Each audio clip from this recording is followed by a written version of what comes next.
Number 9. Cadillac Catera, 1997 to 2001. The Cadillac Catera was sold with a campaign built around the phrase, "the caddy that zigs," an attempt to position it as a European-influenced luxury sports sedan that could compete with BMW and Mercedes-Benz in the entry luxury segment. What it often failed to do was deliver the ownership consistency buyers expected from an entry luxury sedan.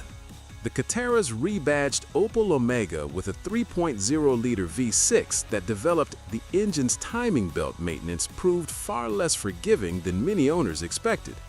Timing belt maintenance proved more critical than many owners expected, and failures in neglected engines were often catastrophic. Coolant leaks, water pump failures, and overheating events accumulated in Consumer Reports data across the production run. Consumer Reports rated the Catera at or near the bottom of its class for reliability for multiple consecutive years.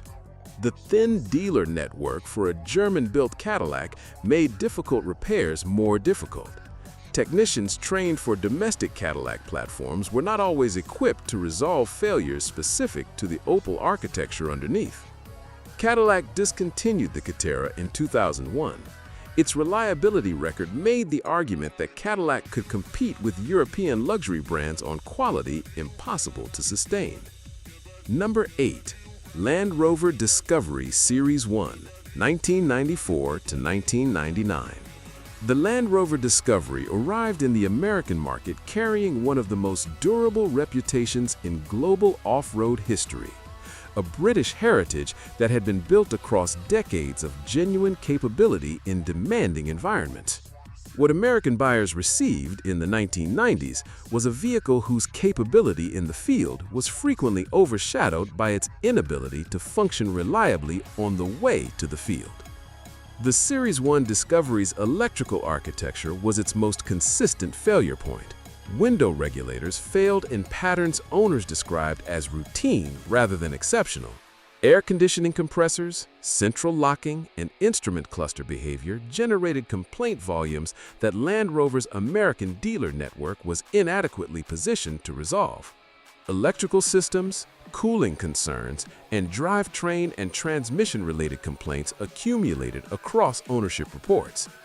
Gasket failures in the 3.9-liter V8 required attention at mileages buyers at this price point did not anticipate.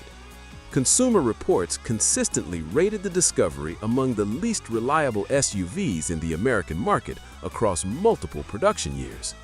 The Discovery is here because its ownership experience routinely demanded more service time than its price had led buyers to expect. Number 7. Chrysler Sebring, 2007 to 2010.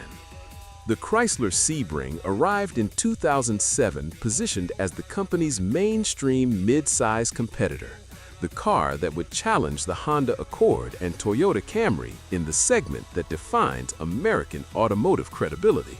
It had one primary unreliability problem and one secondary one, and together they established a Consumer Reports rating that remained among the lowest in the segment across the car's entire production run. The 2.7-liter V6 had a documented history of sludge accumulation when maintenance intervals were not followed with the precision the car's marketing had never specified.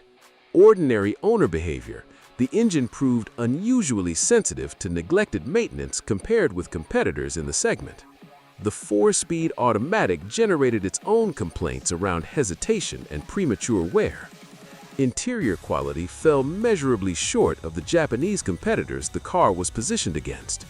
Consumer Reports consistently placed the Sebring among the least recommended vehicles in the mid-size sedan category. The Sebring sold in large enough numbers that its reliability gap reached a significant portion of the American mid-size sedan market. Buyers who needed dependable everyday transportation and chose a car that could not consistently provide it. Number 6. Plymouth Neon, 1994 through 1999.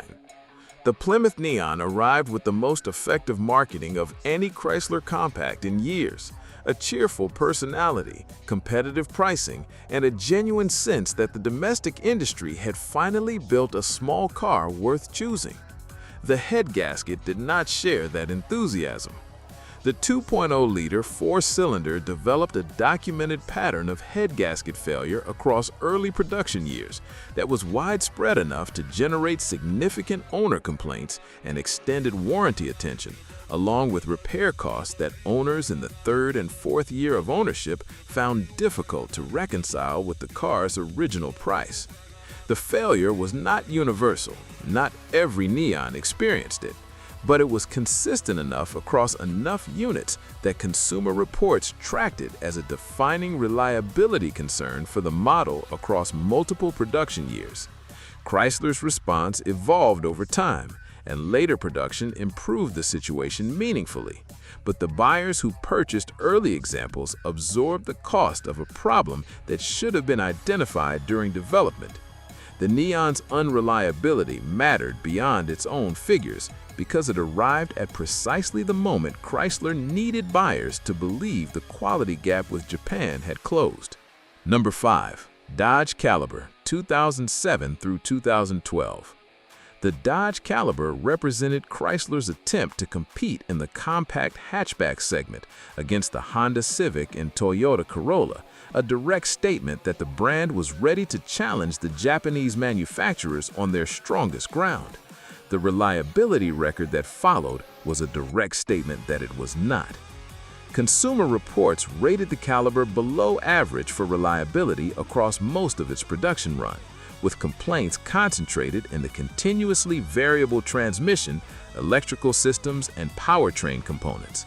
The CVT, fitted to many Caliber configurations, developed a reputation for premature wear and unpredictable behavior that owners documented in numbers that the segment's Japanese alternatives did not generate. Interior quality fell short of the competition in ways that reviewers and owners described consistently and similarly. NHTSA records reflected recurring owner complaints involving the CVT and electrical systems across multiple production years. It entered the segment with the highest competitive bar, entered a segment where the Civic and Corolla defined the competitive benchmark, and delivered ownership data that showed the gap had not closed. Chrysler discontinued it in 2012. Oldsmobile Diesel, 1977 through 1985. The Oldsmobile Diesel's entry on this list is distinguished from every other car here by a specific engineering decision. The engine was not designed as a diesel. It was a 350 cubic inch gasoline V8 that Oldsmobile converted for diesel application without making enough of the engineering changes that conversion required. Head bolt integrity was inadequate for diesel compression ratios over sustained use. Water contamination through diesel fuel, a routine occurrence in the American fuel supply infrastructure of the late 1970s, caused damage the engine had not been built to survive. Coolant and oil mixing produced failures whose repair costs frequently approached the car's residual value. Maintenance intervals had to be followed with a precision that neither the owner's manual nor the dealership communications had made clear, and the consequences of ordinary owner behavior were extraordinary by any reasonable standard. GM sold hundreds of thousands of these engines across multiple models before the failure pattern was understood. Number 3. Sterling 825, 1987 to 1991. The Sterling 825 began with an advantage that most new brands entering the American luxury market would have considered decisive. Its platform was a Honda legend. The underlying architecture was genuinely capable, the engineering was sound, and the partnership with Honda should have provided a baseline of reliability that the price point demanded. What Sterling produced instead was one of the worst reliability records of any premium vehicle of the decade. Consumer Reports placed it at or near the bottom of its class across multiple consecutive years.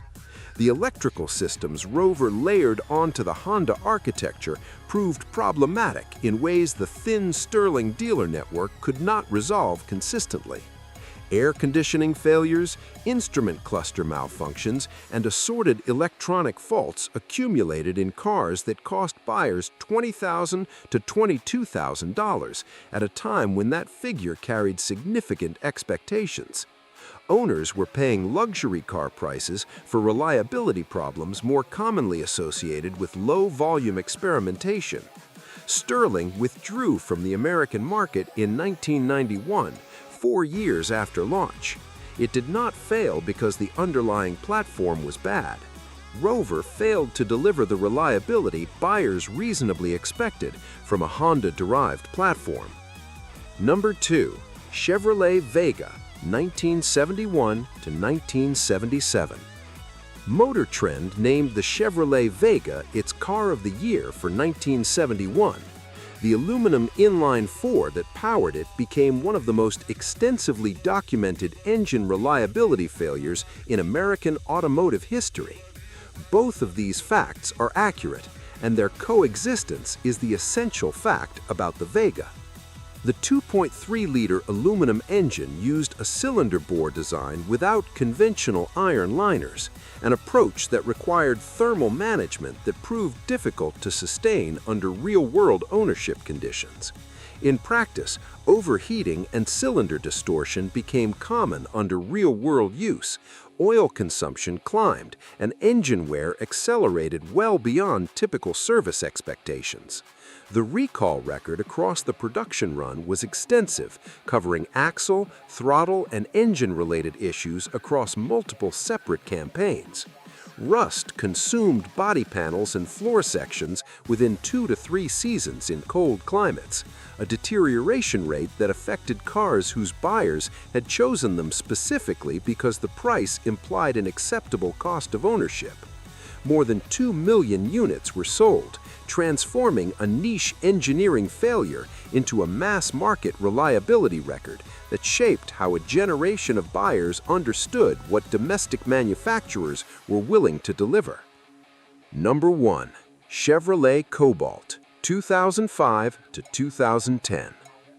The Chevrolet Cobalt belongs at number 1 not because it was the most mechanically unreliable car on this list in the conventional sense, but because its primary failure mode, a defective ignition switch that could cut power to the engine while driving, created consequences that no reliability discussion can separate from the human costs they produced. The ignition switch defect allowed the key to move out of the run position under certain conditions, cutting power to the engine and disabling the airbags simultaneously. Internal GM documentation later showed concerns dating back to the model's early years.